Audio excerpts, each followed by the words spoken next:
Play off செல்வது உறுதி. தோனியை மீண்டும் ஒருமுறை கண்டிப்பாக சேப்பாக்கத்தில் பார்ப்போம். ராஜஸ்தான் அணி வெறும் 142 ரன்களை இலக்காக நிர்ணயித்த பிறகு சென்னை ரசிகர்கள் மனதில் எழுந்த எண்ணம் இதுவாக தான் இருந்தது. ஆனால் அதை நிரூபிக்க சிஎஸ்கேவுக்கு பல சிக்கல்கள் இருந்தன. ஏனென்றால் அந்த அளவுக்கு அணிக்குள் தவறுகளும் பிரச்சனைகளும் இருந்தது. எப்படியோ 14 புள்ளிகள் எடுத்துவிட்டார்கள் என மகிழ்ச்சி அடைந்தாலும் மற்றொரு புறம் இப்படி ஒரு பிரச்சனையை வைத்துக் கொண்டு எப்படிதான் வெற்றி பெற போகிறார்கள் என்ற கவலை எழுந்துள்ளது. வாருங்கள் அது குறித்து பார்க்கலாம். தனது முன்னணி பவுலர்கள் இல்லாமல் 141 ரன்களுக்கு ராஜஸ்தான் அணியை சுருட்டியது நல்ல விஷயம்தான். ஆனால் அதற்கு பிச்சும் முக்கிய காரணம் என கூற வேண்டும். இத்தனை நாட்களாக பேட்டிங்கிற்கு உதவி செய்து வந்த சேப்பாக்கம் திடீரென இன்று பவுலிங்கிற்கு மிகவும் உதவியது. சென்னை களத்தில் சுழல் பந்து வீச்சாளர்களுக்கு உதவும் பிச்சை எப்படி பயன்படுத்த வேண்டும் என்பதை தோனிக்கு சொல்லவே தேவையில்லை. அதன் உதவியுடன் ஜடேஜா, தீக்ஷனா ஆகியோர் ரன் ரேட்டை கட்டுப்படுத்தி அழுத்தம் கொடுக்க மறுபுறம் சிம்ரஜித் விக்கெட்டை எடுத்தார்.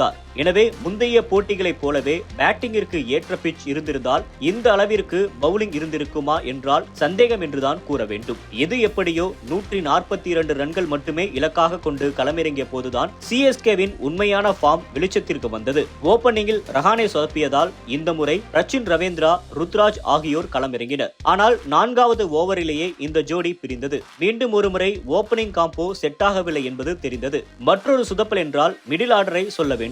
ருத்ராஜ், மொயின் அலி போன்ற வீரர்களுக்கு நன்கு பழக்கப்பட்ட பிச்சில் 39 பந்துகளாக ஒரு பவுண்டரியை கூட அடிக்கவில்லை.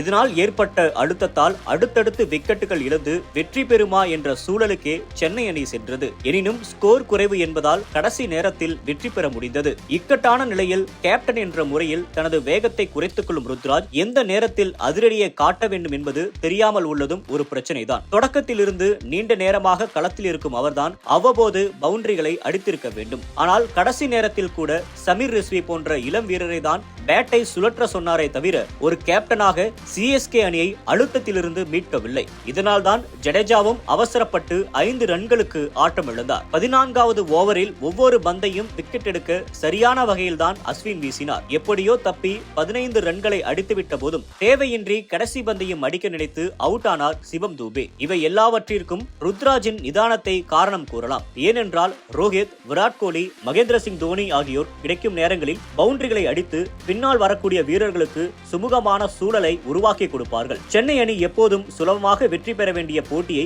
கடைசி வரை இழுத்து செல்லும் என்ற கூற்று இருக்கிறது. அது உண்மைதான். ஆனால் இன்று சிஎஸ்கேவில் இருந்த பிரச்சனைகள் காரணமாகவே 18.2 ஓவர்கள் வரை போட்டி சென்றது என கூற வேண்டும். இன்று சென்னையில் திடீரென மாற்றப்பட்ட பிச்சால் தப்பிய சிஎஸ்கே அடுத்ததாக பேட்டிங்கிற்கு அதிக உதவி தரும் பெங்களூருவில் என்ன செய்ய போகிறது என்பதை பொறுத்திருந்துதான் பார்க்க வேண்டும்.